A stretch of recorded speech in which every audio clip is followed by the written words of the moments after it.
Probability. Just as likely. Rigorous math. In both games, 65%.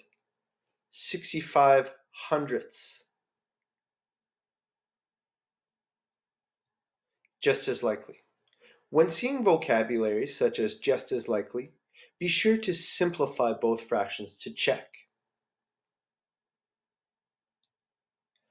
By reducing each fraction to its simplest form, I see that indeed these two fractions are equivalent. Therefore, the vocabulary just as likely functions in this scenario. 65 hundredths. Remember that decimals can also be written as percentages and fractions. Always reduce your fraction to its simplest form.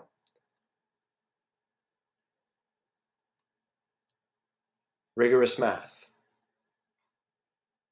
At the end of a problem, you might be asked to prove whether or not something is true or false. A good, rigorous answer notes the difference.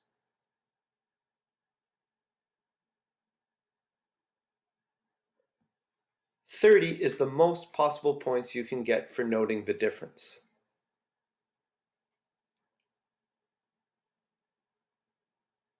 A less detailed answer doesn't note the difference and says yes or no. Elapsed time. When calculating how much time it took to complete an activity, for example, remember to start in just minutes or just hours, then convert. Today we're going to solve this problem. It took 3/4 of an hour to walk to the store, 15 minutes to buy items to make a campfire, 1 hour and 15 minutes to get the campfire started, and 1 hour to roast marshmallows. How much time passed?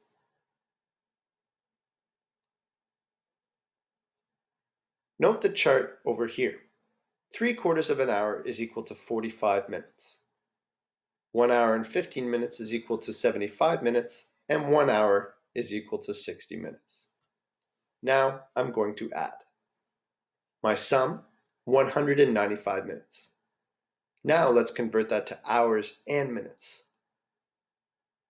To do this, I'm going to divide by 60. My answer, 3 25 hundredths of an hour.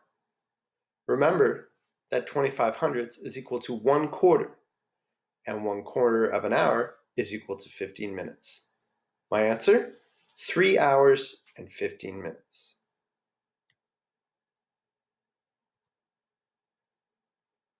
Finally, when trying to figure out how much time passed between two different times, use the and strategy.